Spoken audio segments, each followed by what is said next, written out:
실종된 여대생과 저주받은 악령에 소름 끼치는 괴담. 어느덧 해가 뉘엿뉘엿 저물어가는 여름에 이른 오후 시각 7시경이었다. 이름 모를 새와 벌레들의 사소한 울음소리가 여기저기서 들렸다. 웬만큼 등산에 취미가 없었다면 이제부터는 더 깊이 들어가지 않았을 것 같은 등산객이 가장 마지막으로 머무를 만한 어느 산중 편의점과 같은 곳에 그들의 발걸음이 멈췄다. 그러니까 여기가 A양의 마지막 행적이라는 겁니까? 박 경장이 저녁 시간대 등산객의 출입 자제를 권고하는 어느 나무로 된 표지판을 보며 의아한 듯이 물었다. 조사된 바로는 그래. 서경희 또한 범상치 않은 사건임을 직감하고는 모자를 고쳐 쓰고 멀리 산 능선을 찬찬히 살펴보았다. 실종 사건을 접수하고 10일째 되는 오늘 A양의 행적을 따라 그녀의 휴대전화 GPS가 가장 마지막으로 잡혔던 이곳까지 오게 된 것이다. 재밌게도 실종자가 20대 젊은 여성인데다가 신고 접수자인 가족이 제시한 사진에 따르면 웬만한 연예인보다 예쁜 미모의 얼굴이었다. 때문에 납치나 강간과 같은 강력 범죄가 의심되는 상황에서 서에서는 이례적으로 실종 전담 수사팀을 빠르게 가동했다. 남자친구는 없고 Y대학교 컴퓨터공학과라는 고학력에 따로 가정에 불화나 가출을 할 만한 가능성이 전혀 없다는 것이 가족의 한결같은 이야기였다. 아니, 20대 젊은 여자가 대체 혼자서 갑자기 이 산중에 왜 온답니까? 의아한 것은 조사한 바에 따르면 A양은 누구와 동행한 것이 아니라 이곳에 혼자 왔다는 점이다. 그녀의 통화 기록에는 사건 전후로 특이할 만한 통화 이력이 발생하지 않았고 연락이 완전히 두절되기 전에 가장 마지막 시점에 친한 친구인 P양에게서 걸려온 전화를 받고선 그냥 혼자 여행 중이야라며 이후 시시콜콜한 잡담만을 주고받았다고 한다. 그리고 P양의 진술은 그녀가 자기 핸드폰에 항상 누구와 통화를 하더라도 녹음 기능을 활성화해두는 것으로 녹음본을 확인함에 따라 확실시되었다.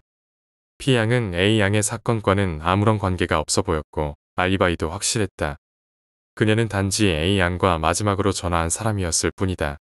그런데 서경희의 오랜 실종 사건 경험에 따르면 실종자의 가장 마지막 흔적이야말로 가장 최선의 힌트이다. 관련이 있어 보이는 것에는 의외로 관련이 없고 전혀 관련이 없을 것 같은 일에 가장 중요한 실종의 내막이 담겨 있었다. 가족들, 심지어 가까운 친구조차 모르는 무언가 말이다. 골똘히 생각에 잠긴 서경희를 보며 박 경장이 바닥에 놓인 담배꽁초를 지려밟으며 물었다. 일단 저 가게 주인한테 물어봐야 되지 않겠습니까? 그래, 그래야지. 둘은 나란히 계십니까? 라는 의례적인 인사와 함께 가게를 들어섰다. 가게는 밖에서 보이는 외관보다도 내부가 생각보다 꽤 잘 정돈된 모양이었다. 겉은 세월의 흔적 때문에 약간 낡아 보임에도 내부의 모습은 어느 도시의 현대식 편의점과 크게 다를 바가 없었다. 그런 이질감과 더불어 가게 안쪽 작은 방에서 문이 열리고 어떤 30대 남성이 밝게 나와 물었다. 예, 나갑니다. 점원으로 보이는 남성은 카운터에 서서 손님을 맞이할 준비를 하였다. 박 경장이 가게 안쪽의 모습을 살피며 음료수를 고르는 동안 서경희는 곧바로 날카로운 눈으로 점원을 바라보며 경찰 신분증을 꺼내 들었다. Y경찰서 서경희라고 합니다. 실종 사건을 접수해 오게 되었으니 바쁘지 않으시다면 협조 부탁드립니다. 서경희가 신분을 밝히자 영문을 알 수 없지만 가게 점원의 안색이 조금 안 좋아졌다. 이를 수상히 여긴 서경희는 놓치지 않고 의심스러운 눈초리로 실종 여성의 사진을 꺼내 그에게 보여주었다. 혹시 10일 전에 혼자서 여행 중인 이 여성을 보지 못했습니까? 경희가 건넨 여러 장의 사진 중 CCTV에 잡힌 여성의 모습은 캠핑이라도 가려는 듯이 작은 체구에 어울리지 않는 여행짐을 바리바리 싸들고 가는 모습이었다. 필시 이런 여성의 모습을 보았다면 기억하지 않을 리가 없었다. 기억납니다. 사진을 보자 점원의 표정은 한층 더 굳어졌다. 심상치 않은 모습에 박 경장이 음료수를 계산대에 올리며 재차 물었다. 이 여성에 대해 기억나시는 게 있다면 하나도 빼놓지 말고 얘기해 주시지요. 약간은 겁주는 듯한 말투에 서경희는 발로 살짝 종아리를 건드리며 그러지 말라는 신호를 보냈다. 그러자 박 경장은 알겠다는 표정으로 고개를 살짝 끄덕였다. 알겠습니다라는 짤막한 말과 함께 점원은 침을 꿀떡 삼키며 약간은 초조한 듯이 음료수의 바코드를 카운터에 찍고선 계산해 주었다. 아주 짧은 침묵 뒤에 점원은 여기 계속 서서 얘기하기 좀 그러니 안쪽으로 들어와 얘기하자며 두 사람을 편의점 안 자신의 방으로 안내하였다. 그가 따로 안내한 방은 조촐한 단칸방과 같았다. 작은 크기의 TV와 앉아서 할 수 있는 컴퓨터, 이불과 같은 침구류도 보였고 사람 한두 명 정도는 충분히 누워서 잘만 한 공간으로 보였다. 그리고 무엇보다 그곳에는 가게 내외부를 관할하는 CCTV와 같은 것이 얼른 눈에 띄었다. 점원은 경찰이 따로 부탁도 하지 않았는데 본인이 먼저 CCTV 화면을 띄워주며 그들에게 보여주었다. 단순히 가게에 들어와 물건을 사고 나갔다가 가게 밖의 의자에 앉아 누군가와 통화를 하다가 전화를 끊고 총총걸음으로 등산로 깊은 곳 쪽으로 사라지는 모습이 마지막이었다. 그런데 의아한 것은 그녀가 갖고 챙겨온 짐이 하나도 보이지 않는다는 것이다.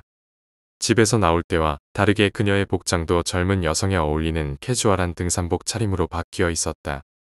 사실 제가 그녀를 기억하는 건 따로 수상한 이유 같은 건 전혀 없습니다.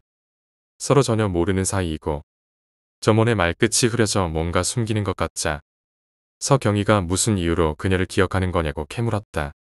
그가 말하는 단어가 무언가 알 수 없는 수상한 뉘앙스를 풍겼기 때문이다. 사진을 보셔서 알겠지만 상당히 예쁘게 생겼습니다. 솔직히 말해서 가게에 들어오는데 심장이 멎는 줄만 알았습니다. 그녀가 걸어오는 모습 하나하나가 프레임 단위로 끊어져서 시간이 느리게 가는 것처럼 보였거든요. 이렇게 말하면 그렇지만 솔직히 제 이상형이었습니다. 그러니 기억을 하지 않으려 해도 않을 수가 없지요. 그의 말이 어딘가 이상하긴 했지만 따로 지어낸 말 같지는 않았다. 조금 수줍은 듯한 총각 특유의 표정을 지어 보였기 때문이다. 그가 잠시 호흡을 고르더니 말을 이었다. 그게 사실은 엊그제 영 이상한 꿈을 꾸었습니다. 연애다운 연애에 본 것도 까마득한 접니다만 꿈에 좋아하는 여자가 나오는 게 그리 이상한 일은 아니죠. 어쨌든 그녀가 꿈에 나왔어요. 근데 뭔가 자기를 도와달라 내지는 살려달라는 듯한 손짓으로 저만치 멀리서 저를 부르던 겁니다. 느낌이 영 꺼림직했죠. 게다가 하필이면 또 제가 그때 가위를 눌렸거든요. 시간도 딱 지금하고 비슷하고 초저녁 시간이었죠. 원래 이 시간에 잠자는 일은 흔치 않은데 이상할 정도로 가끔 피곤할 때가 있어서 잠을 잡니다. 근데 뇌가 딱 밤만 깨어난 거예요. 의식은 있는데 몸은 움직이지 않고 미칠 지경이었죠. 누가 가게에 온 것 같은 소리가 나서 잠에서 깨어나 일어나 서서 손님 맞을 준비를 해야 되는데 몸이 말을 안 듣는 겁니다. 분명 내 기분으로는 잠에서 깨서 일어난 것 같은데 정신을 차려보면 몸은 그대로 바닥에 누워있고 꼼짝도 않고 다시 일어나서 이 방을 나가려는데 다시 몸은 그대로 바닥에 있고 이걸 34번을 넘게 반복했지요. 그래서 간신히 정신을 차려 카운터에 나가보니 손님은 아무도 없더군요. 착각인가 해서 CCTV를 되돌려봤지만 역시나 가게엔 아무도 오지 않았습니다. 가위에 눌려서 착각을 했던 거죠. 그가 말을 하면서 가게의 CCTV들을 모두 그대로 보여주었다. 그의 말에는 한치의 거짓말도 없었다. 그럼 계속 여기서 혼자 머무는 겁니까? 뭐 그런 셈이죠. 사실 이 가게는 제 가게가 아니라 돌아가신 아버지가 물려주신 겁니다. 한량백수기만 한 제가 뭐 달리 능력이 있어서 이런 가게를 내겠습니까? 노모와 번갈아 가며 운영을 하는데 최근 어머니의 건강이 악화돼서 한동안 저 혼자서 맡았었죠. 원래는 어머니와 교대하고 주말은 집에 내려가서 쉬다가 다시 돌아오고 그렇습니다. 실종자의 모습에서 뭔가 특이한 점은 느끼지 못했습니까? 행동이 어딘가 평소와 다르다거나 전혀요. 적어도 어디 누군가한테 쫓기거나 안색이 안 좋거나 한 것 같은 느낌은 없었습니다. 그냥 지극히 평범하고 아주 조금은 들떠 보일 수도 있는 표정이었죠. 사실 약간 부끄러워서 얼굴을 그렇게 대놓고 뚫어지게 쳐다보진 못해서 정확히 어떤 표정이었는지는 잘 모르겠습니다. 점원은 그녀를 회상하며 아직도 어딘가 설렌 듯한 모습이었다. 그러다 표정이 금방 다시 굳어졌다. 근데 그 여성분이 실종되었다는 겁니까? 벌써 시간이 꽤 흘렀는데요. 이 편의점 근방이 가장 마지막으로 통화한 흔적이 있는 곳입니다. 그렇군요. 점원이 굉장히 혼돈스러운 듯이 복잡한 심경으로 보였다. CCTV로 확인되는 마지막 모습은 저기 저 산골짜기로 들어가는 것 같은데 안쪽에는 뭐가 있습니까?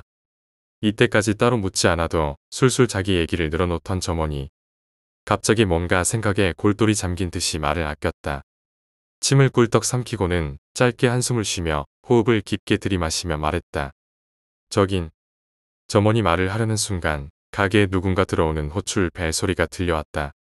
K가 가게 문을 열고 들어가자 카운터 안쪽 방에서 문이 빼꼼히 열리더니 나갑니다라는 목소리와 함께 가게 점원이 나왔다. 문이 살짝 열리던 찰나 점원 뒤에 두 명의 성인 남자 형태의 하체가 살짝 보이는 걸 K는 놓치지 않았다. 빼꼼 열렸던 문은 방 안쪽에서 누군가 발끝으로 살짝 건드려서 다시 닫힌 것으로 보였다. 가게에 들어오자마자 K는 한눈에 봐도 특이한 사람이었다. 짙은 청바지에 검은색 티셔츠, 평범한 행색에 평범한 키.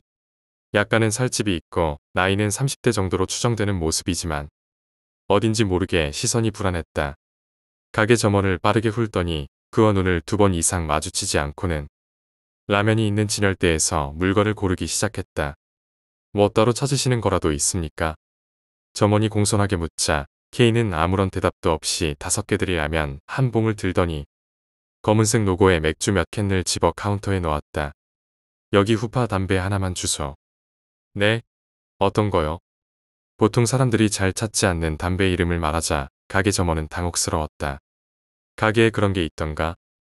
저 왼쪽 맨 밑에 있네. K가 고개를 까딱하면서 가리키자 점원의 눈에도 담배가 들어왔다. 이미 단종된 지 오래돼서 가게에 고작 3갑 정도밖에 남지 않은 담배였다. 점원이 그가 고른 물건들을 계산하는 도중 K는 갑자기 주머니에서 선글라스를 꺼내서 썼다. K의 휴대전화에 진동이 울리자 그는 액정을 한번 살피고는 제대로 열어보지도 않고 다시 주머니에 넣었다. 머리를 몇 번 극적이더니 먼저 계산된 물건인 담뱃갑을 주머니에 챙기고는 담배 하나를 빠르게 입에 물었다. 봉투에 담아드릴까요? 대충 알아서 주시오. 점원은 성의 없게 대답하는 K와 같은 퉁명스러운 말투는 익숙하다는 듯이 봉투에 물건들을 담아서 건넸다. 어머니한테 연락 한번 해보시는 게 낫겠소. 그러더니 K는 왼손 손바닥으로 자기 머리를 한 대 퍽 치더니 자신의 오른손으로 왼손목을 잡고 다시 원래 위치로 돌려놓았다. 또 시작이네. 낮고 작은 목소리로 알아들을 수 없는 말을 했다. 점원은 그의 언행이 정신에 문제가 있는 사람인가 싶어 다소 의심스러웠지만 손님을 보내고 다시 형사들이 있는 방으로 돌아왔다. 뭡니까 저 사람은? 어딜 봐도 수상하지 않습니까? 행동 거지며 말하는 거 하며. 아는 사람입니까? 서경희가 점원에게 물었다. 아니요, 전 처음 봅니다. CCTV로 그의 모습을 잠자코 지켜보자. 그는 경사로 따졌을 때 가게가 위치한 산 위에서 아래로 내려가는 듯한 모습으로 보였다. 저 사람은 어디서 온 거야? 보이지도 않았는데 갑자기. 가서 검문 좀 해볼까요? CCTV 돌려서 저 사람 어디서 왔는지 확인하고 왔던 방향으로 따라서 올라가봐. 서경희는 약간의 시간차로 박 경장을 두고 먼저 가게 밖을 나왔다. 벌써 해가 완전히 지고 깜깜해진 상태였다. K가 내려갔을 법한 곳으로 그를 얼른 따라가 보았는데 산 중턱까지 꽤 한참 내려가도 그의 모습이 전혀 보이지 않았다.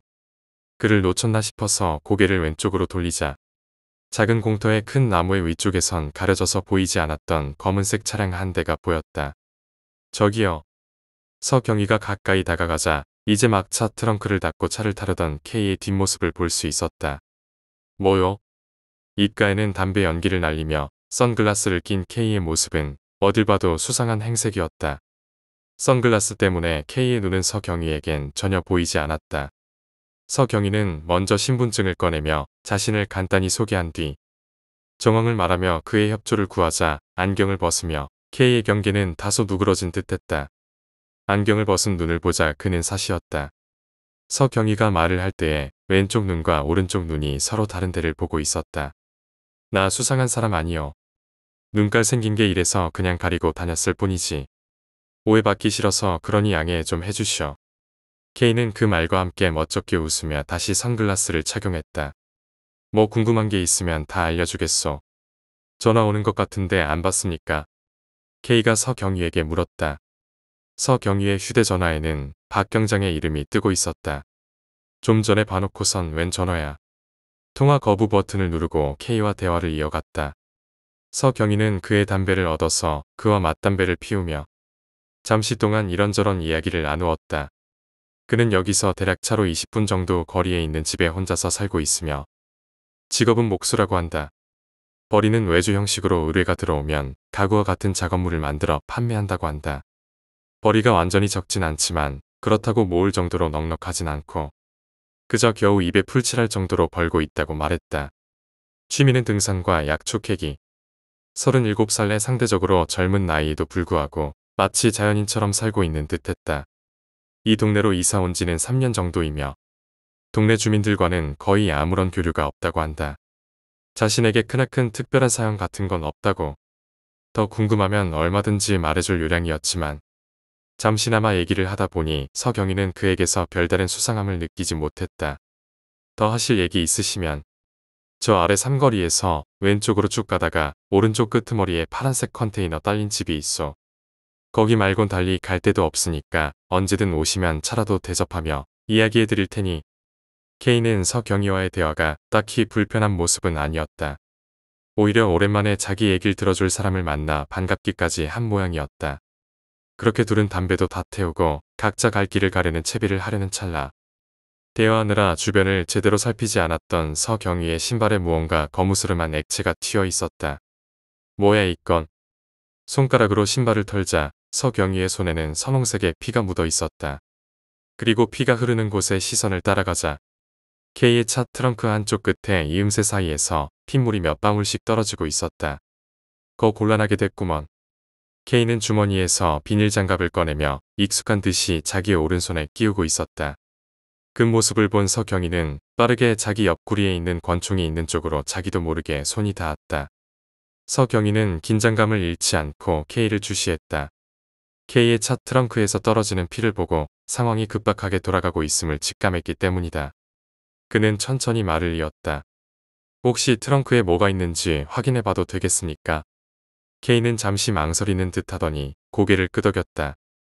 예, 확인해보세요. K의 태도는 여전히 침착했지만 어딘가 석연치 않은 기운이 감돌았다. 서경이는 신중하게 트렁크를 열었다. 그 순간 그는 숨을 멈췄다. 트렁크 안에는 심하게 훼손된 여성의 시신이 있었다. 서경이는 빠르게 후퇴하며 권총을 꺼내들었다. K씨, 일단 그 자리에 가만히 계세요. 서경이는 당황을 감추려 애쓰며 말했다. K는 서경이의 명령에 따르며 천천히 손을 들었다. 이 시신은 대체 누굽니까? 서경이는 떨리는 목소리로 물었다. K는 잠시 침묵을 지키더니 차분하게 대답했다. 솔직히 말씀드리죠. 이 여자는 제가 죽인 겁니다. 하지만 제가 원해서 죽인 게 아닙니다. 그의 말은 서늘한 기운을 내뿜으며 서경이의 귀에 박혔다. 그게 무슨 말입니까? 상세히 설명해보세요. 서경이는 권총을 겨눈 채 계속해서 물었다. 처음 본 순간부터 뭔가 이상한 느낌이 들었습니다. 그녀의 모습이 너무도 매력적이었지만 동시에 어딘가 불길한 기운이 감돌았죠. 그녀와 마주치고 나서부터 저는 매일 밤 끔찍한 악몽에 시달렸습니다. 그녀가 저를 부르며 살려달라고 외치는 꿈이었습니다. 그러다가 어느 날 저는 꿈에서 깨어나지 못하고 그녀가 실제로 제 앞에 나타났습니다. 그리고 저는 제정신이 아니었습니다. 그녀를 해치고 말았습니다. K는 떨리는 목소리로 설명했다. 서경이는 K의 말이 미친 사람의 망상인지 아니면 정말로 그가 정신을 잃고 저지른 범죄인지 판단하기 어려웠다. 그러나 지금 중요한 것은 그가 시신을 유기한 명백한 증거를 가진 범인이라는 사실이었다. 알겠습니다. K씨 지금 즉시 당신을 체포하겠습니다. 어떠한 진술도 하지 않을 권리가 있으며 변호사를 선임할 권리가 있습니다. 서경이는 차분하게 절차를 진행하며 K에게 수갑을 채웠다. 서경이는 K를 체포하고 나서 곧바로 본부에 연락해 현장 상황을 보고했다. 추가 지원을 요청하며 발견된 시신에 대한 검시를 준비했다. K는 체포된 상태에서도 여전히 혼잣말을 중얼거렸다. 그녀가 날 부른 거야. 살려달라고 했어. 그런데 난. 그의 말은 점점 흐려지며 들리지 않게 되었다. 그렇게 현장에 도착한 경찰들은 서경이가 발견한 시신과 K의 진술을 토대로 조사를 시작했다. 이 사건은 단순한 실종 사건이 아닌 더욱 복잡하고 어두운 진실을 담고 있는 것처럼 보였다. 서경이는 이 사건이 어떻게 풀릴지 모른다는 생각에 머리가 복잡해졌다. 하지만 지금은 일단 범인을 체포하고 피해자의 신원을 확인하는 것이 우선이었다. 이렇게 사건의 한 부분이 끝났지만 서경이는 이 사건의 모든 비밀이 아직 다 밝혀지지 않았음을 직감했다. 그리고 그 비밀이 점점 더 깊은 어둠 속으로 그를 끌어들이고 있었다. 서경희는 K를 경찰서로 이송하면서도 그의 말이 머릿속을 떠나지 않았다. K의 혼잣말, 그리고 시신이 발견된 상황 모두가 너무나 기묘했다. 경찰서에 도착하자마자 서경희는 K를 신문실로 데려갔다. 그는 조사를 시작하기 전에 K를 다시 한번 유심히 살펴봤다. K는 여전히 평온한 듯 보였지만 그 눈빛에는 어딘가 흔들리는 무언가가 있었다. 이제 본격적으로 조사를 시작할 겁니다, K씨. 서경희는 차분한 목소리로 말했다. 처음부터 차근차근 설명해 주세요. A양을 언제 처음 만났고 어떻게 해서 그녀를 해치게 되었는지. K는 잠시 침묵을 지키더니 입을 열었다. 그날은 평소와 다를 바 없는 날이었습니다. 저는 산책을 하러 나갔었고 마침 그날 그녀를 처음 만났습니다. 그녀는 산 중턱 어딘가에서 길을 잃은 것처럼 보였어요. 당황한 얼굴로 주변을 두리번거리고 있었죠. 저는 그녀에게 다가가 도와줄 의향이 있다고 말했지만 그녀는 저를 보자마자 겁에 질린 듯 도망치려고 했습니다. 서경희는 메모를 하며 K의 말을 경청했다. 왜 그녀가 도망치려고 했을까요? 당신이 위협적인 행동을 했나요? K는 고개를 저었다. 아니요, 전혀 그런 의도가 없었습니다. 하지만 그녀의 눈에는 두려움이 가득했어요. 그래서 저는 오히려 당황했습니다. 결국 저는 그녀를 진정시키기 위해 따라갔지만 그녀는 점점 더 깊은 숲속으로 도망쳤고 그 과정에서 저는 어쩔 수 없이 그녀를 제압하게 됐습니다. 그 순간 무언가가 제 안에서 끓어오르는 것을 느꼈어요. 저도 모르게 그녀를 해치고 말았습니다. 서경희는 K의 말을 듣고 있었다. 그러나 그의 진술은 어디까지가 사실이고 어디까지가 그의 착각인지 파악하기가 어려웠다. 당신은 왜 그녀를 시신 상태로 방치했습니까? 왜 신고하지 않았나요? K는 한숨을 내쉬며 대답했다. 제 자신이 너무 두려웠습니다. 그 순간 저는 이 모든 일이 꿈처럼 느껴졌어요. 아무리 현실로 받아들이려 해도 그저 악몽 속에 갇혀버린 것만 같았습니다. 저는 그 시신을 어떻게 처리해야 할지 전혀 몰랐습니다. 그래서 차 트렁크에 숨겨놓고 도망칠 생각이었습니다. 하지만 마음속 한편에서는 계속해서 죄책감이 저를 괴롭혔습니다. 결국 이렇게 체포될 거라는 걸 알고 있었죠. 서경희는 K의 진술을 듣고는 생각에 잠겼다. K의 행동은 분명 비정상적이었지만 그가 진실을 말하고 있는 것처럼 보였다. 그러나 이 모든 사건의 전말을 파악하려면 추가 조사가 필요했다. 일단 여기까지 하겠습니다. 추가 조사가 필요하니 K씨는 일단 유치장에 구금될 겁니다. 서경희는 K를 구금시키기 전에 마지막으로 그에게 물었다. 혹시 더 할 말이 있습니까? 무언가 더 말해야 할 중요한 것이 있다면 지금이 기회입니다. K는 잠시 서경희의 눈을 응시하더니 조용히 말했다. 그녀가 마지막으로 저에게 무언가를 말했었습니다. 아주 작은 목소리로 지켜줄 거라 믿었는데 라고요. 그게 무슨 뜻인지 저는 아직도 이해하지 못하겠습니다. 서경희는 그 말을 듣고 깊은 생각에 빠졌다. 지켜줄 거라 믿었는데 그 말이 이 사건의 핵심일지도 모른다는 직감이 들었다. 그러나 지금으로서는 그 말의 의미를 파악할 방법이 없었다. 서경희는 K를 유치장으로 보내고 나서도 이 사건이 단순히 끝나지 않았음을 느꼈다. A양의 실종 사건은 단순한 범죄 이상의 무엇인가를 감추고 있는 듯했다. 그녀가 왜 그 산에 혼자 있었는지, 왜 K에게 그런 말을 했는지. 이 모든 퍼즐 조각이 맞춰지기 전까지는 이 사건을 완전히 해결했다고 말할 수 없었다. 서경희는 자리로 돌아와 이번 사건과 관련된 모든 기록을 다시 검토하기 시작했다. A양의 과거 행적, 그녀의 주변 인물들, K의 진술과 일치하는 부분들을 찾아내야 했다. 이 사건의 진실이 밝혀지는 순간까지 서경희는 절대로 포기하지 않을 것이다. 그리고 그가 알아내야 할 진실은 생각보다 훨씬 더 복잡하고 어두운 것일지도 모른다는 생각에 사로잡혔다. 이 사건의 실마리는 이제부터가 시작이었다. 서경희는 K의 마지막 말을 되새기며 사무실에서 모든 기록을 다시 한번 검토했다. A양의 실종 사건은 표면적으로는 단순한 실종처럼 보였지만 이제는 더 복잡한 무언가가 얽혀 있음을 직감했다. 그녀의 마지막 말, 지켜줄 거라 믿었는데 머릿속에서 떠나지 않았다. 도대체 그녀는 무엇을 기대했고 왜 그렇게 말했을까? 서경희는 이 사건의 깊은 내막이 더 있을 것이라는 생각에 사로잡혔다. 그는 A양의 배경을 좀 더 깊이 파헤쳐보기로 결심했다. A양의 학교, 친구, 가족들, 그리고 그녀의 일상생활을 조사하기 시작했다. 처음에는 그녀가 평범한 대학생일 것이라고 생각했지만 조사할수록 그녀의 삶에는 여러 가지 수수께끼가 숨어 있었다. 첫 번째로 서경희가 주목한 것은 그녀의 전자기기 사용 기록이었다. A 양은 평소에 컴퓨터공학과 학생답게 기술적으로 뛰어난 면이 있었고 그녀의 노트북과 스마트폰에는 다양한 암호화된 파일들이 발견되었다. 서경희는 IT 전문가의 도움을 받아 이 파일들을 분석하기 시작했다. 며칠 후 분석 결과가 나왔다. A 양의 노트북에는 평범한 학생이 접근하기 어려운 고급 해킹 도구와 프로그램들이 설치되어 있었고 그녀는 다크웹에 자주 접속한 흔적이 있었다. 특히 그녀는 다크웹에서 활동하는 몇몇 유명한 해커들과 접촉하고 있었으며 그들과 주고받은 메시지들이 암호화되어 있었다. 서경희는 이 사실에 충격을 받았다. A 양은 단순한 대학생이 아니었다.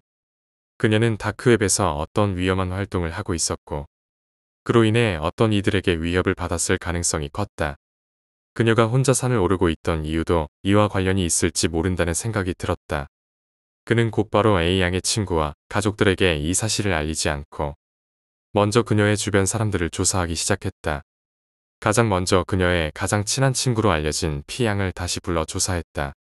P 양은 처음에는 당황했지만 서경희가 A 양의 숨겨진 삶에 대해 이야기하자 결국 입을 열었다. 사실 저도 알고 있었어요. A가 다크웹에서 활동하는 해커들과 접촉하고 있다는 걸요. 하지만 저도 그 활동이 정확히 어떤 내용인지는 몰랐어요. A는 그걸 철저히 비밀로 했거든요. 저는 그저 그녀가 무언가에 깊이 빠져 있다는 것만 알았죠. P양은 떨리는 목소리로 말했다. 서경희는 P양의 진술에서 중요한 단서를 얻었다. A양은 단순한 호기심으로 다크웹에 접속한 것이 아니라 어떤 특별한 목적이 있었던 것이 분명했다. 그리고 그녀가 위험에 처한 이유도 그 목적과 관련이 있을 것이다. 그는 K가 A양을 만난 시점을 되돌아봤다. K가 말했던 불길한 느낌, 그리고 그가 그녀를 해쳤다고 주장했던 사건의 경위. 모든 것이 A양의 숨겨진 삶과 연관되어 있는 것처럼 보였다. 서경희는 K의 진술이 전적으로 신뢰할 수 없다는 것을 알았다. 하지만 그는 K가 거짓말을 하고 있는 것 같지 않다고 느꼈다. 오히려 K는 자신이 무엇을 했는지조차 명확히 이해하지 못하고 있는 것 같았다. 이 모든 것이 단순한 범죄 행위라기보다는 무언가 초자연적인 힘이 개입된 사건일지도 모른다는 생각이 들었다. 며칠이 지나 서경희는 A 양이 자주 다니던 도서관을 찾아가 그녀가 남긴 기록을 조사했다. 그녀는 주로 해킹 관련 서적을 빌려갔고 특정 고서적에 대한 관심이 많았다는 기록이 남아 있었다. 특히 그녀가 자주 대출했던 책 중 하나는 고대 주술과 심리학의 상관관계라는 제목의 책이었다. 이 책은 고대 주술과 의식을 통해 인간의 심리를 조종하거나 특정한 행동을 유도할 수 있다는 내용을 담고 있었다. 서경희는 이 책이 사건과 관련이 있을지도 모른다고 생각했다. 그는 그 책의 내용을 자세히 검토했고 거기에서 매우 특이한 구절을 발견했다. 책에는 검은 사원 의식이라는 제목의 장이 있었는데 이 의식은 특정한 장소에서 주술적인 행위를 통해 사람의 영혼을 조종하거나 어떤 저주를 걸 수 있다고 설명하고 있었다. 이 의식은 강력한 힘을 가지고 있었지만 그만큼 위험한 부작용도 따랐다. 서경희는 이 의식이 A양이 산에서 혼자 있었던 이유와 관련이 있을지도 모른다고 생각했다. 그는 A양이 혹시 이 의식을 시도하려고 했던 것인지 아니면 이미 그 의식에 희생된 것인지 알아보기 위해 그녀의 인터넷 검색 기록과 노트북에 남아있는 데이터를 다시 분석했다. 그리고 충격적인 사실을 발견했다. A양은 실종되기 며칠 전 검은 사원 의식을 검색하고 관련 자료를 다운받아 연구한 흔적이 있었다. 이것은 단순한 우연이 아니었다. A양은 분명히 그 의식에 대해 알고 있었고 그 의식을 시도하려고 했던 것이 분명했다. 서경희는 점점 더 사건의 깊은 내막을 이해하게 되었다. A양은 다크웹에서 얻은 정보로 인해 검은 사원 의식에 대해 알게 되었고 그 의식을 시도하려다가 무언가 잘못된 일이 발생했을 가능성이 높았다. 그리고 그 결과가 바로 K의 진술에 나오는 불길한 사건으로 이어진 것일 것이다. 그러나 여전히 의문은 남아 있었다. K가 A양을 죽였다고 주장했지만 그의 진술이 정확히 무엇을 의미하는지 알 수 없었다. 그가 말한 꿈과 현실의 경계가 무너졌다는 말이 단순한 환상인지 아니면 실제로 초자연적인 현상이 일어난 것인지 명확하지 않았다. 서경희는 이 사건이 단순한 물리적 범죄 이상의 무엇을 내포하고 있음을 점점 더 확신하게 되었다. 며칠 후 서경희는 A양이 실종된 산을 다시 찾아갔다. 이번에는 그녀가 마지막으로 머물렀던 장소를 더 철저히 조사하기 위해 전문가 팀을 데리고 갔다. 그들은 산 중턱에 있는 작은 동굴을 발견했다. 이 동굴은 일반 등산객들이 쉽게 접근할 수 없는 곳에 위치해 있었고 그 안에는 A양이 남긴 것으로 보이는 물건들이 발견되었다. 동굴 안에서는 이상한 문양이 새겨진 돌판과 불에 탄 흔적이 남아있는 고서적의 조각들, 그리고 A양이 썼던 것으로 보이는 일기가 발견되었다. 서경희는 일기를 천천히 읽어나갔다. 일기에는 A양이 검은 사원 의식을 준비하는 과정에서 겪었던 일들이 적혀 있었다. 그녀는 이 의식을 통해 무언가를 얻으려 했지만 그 대가가 무엇인지 알 수 없었다. 그러나 점점 더 의식에 집착하게 되었고 그것이 그녀를 파멸로 이끌었다는 것을 암시하는 내용이었다. 일기에서 가장 소름 끼치는 부분은 마지막 장이었다. A양은 의식을 진행하면서 자신이 알 수 없는 존재에 의해 조종당하고 있음을 느꼈다고 썼다. 그녀는 그 존재가 점점 더 자신의 의식을 장악해 가고 있으며 결국에는 그녀를 완전히 지배하게 될 것이라는 두려움을 기록했다. 그리고 마지막 문장은 이렇게 끝나 있었다. 나는 더 이상 내가 아니다. 무언가가 나를 지배하고 있다. 이제 내가 남은 시간은 얼마 되지 않을 것이다. 하지만 내가 끝날 때 그도 함께 끝날 것이다. 서경희는 일기를 읽고 난 후 그가 다루고 있는 사건이 단순한 범죄 이상의 것임을 확신하게 되었다. A양이 어떤 의식을 시도하다가 그 의식이 불러온 무언가에 의해 조종당했고 그로 인해 그녀는 파멸에 이르게 된 것이었다. 그리고 그 과정에서 K가 연루되었으며 그 역시 그 존재의 영향력 아래에서 끔찍한 일을 저지르게 된 것이 분명했다. 서경희는 이 사건을 단순한 경찰의 수사만으로 해결할 수 없다는 것을 깨달았다. 그는 오컬트 전문가와 상담하기로 결정했다. 그는 이 분야에서 유명한 교수인 H 박사를 찾아가 A양의 일기와 발견된 물건들을 보여주며 자문을 구했다. H 박사는 일기와 고서적의 조각들을 신중히 검토한 후 심각한 표정으로 서경희를 바라보며 말했다. 이것은 매우 위험한 의식입니다. 검은 사원 의식은 고대 주술 중에서도 특히 강력한 힘을 가진 의식으로 이를 시도하는 자는 큰 대가를 치르게 됩니다. 의식이 성공하면 주술사는 원하는 바를 이룰 수 있지만 실패하면 그 자의 영혼은 강력한 악령에 의해 지배당하게 됩니다. 그리고 그 악령은 자신이 원하는 대로 주술사의 삶을 완전히 파괴할 수 있습니다. 서경희는 교수의 말을 듣고 깊은 충격에 빠졌다. 그러면 A양이 그 의식을 시도하다가 그 악령에 지배당하게 된 것입니까? 그가 물었다. H 박사는 고개를 끄덕였다. 그럴 가능성이 큽니다. 그녀가 의식을 완전히 이해하지 못하고 시도했거나 의식 도중에 어떤 실수를 범했을 수 있습니다. 그 결과 그녀는 그 악령의 지배 아래에 놓이게 되었고 결국 자신의 의지와는 상관없이 끔찍한 일을 저지르게 되었을 것입니다. 서경희는 사건의 실체에 점점 가까워지고 있었지만 그것은 그가 상상했던 것보다 훨씬 더 어둡고 복잡한 것이었다. 그는 A양의 가족들에게 이 모든 사실을 어떻게 전달해야 할지 고민했다. 그러나 지금으로서는 사건의 모든 진실을 밝혀내는 것이 우선이었다. 며칠 후 서경희는 A양의 가족들과 친구들을 다시 불러 조사했다. 그는 그들에게 A양이 겪었던 일들에 대해 설명했고 그들이 아는 정보와 일치하는지 확인했다. 가족들은 A양이 최근 들어 이상한 행동을 보였다고 증언했다. 그녀는 밤마다 잠을 이루지 못하고 끊임없이 뭔가를 두려워하는 듯했다. 친구들도 A양이 마지막으로 만난 몇 주 동안 극도로 불안해 보였다고 말했다. 서경희는 A양의 친구들과 가족들이 그녀를 걱정하며 도와주려고 했지만 그녀는 오히려 그들을 멀리하려 했다는 것을 알게 되었다. 그녀는 자신이 위험에 처해 있음을 느끼고 있었고 그 위험이 가족과 친구들에게 전이될까 두려워했던 것 같았다. 조사가 진행될수록 서경희는 사건의 퍼즐 조각들이 맞춰지기 시작했다. A양은 다크웹에서 얻게 된 정보를 통해 검은 사원 의식에 대해 알게 되었고 그 의식을 시도하려다 실패했다.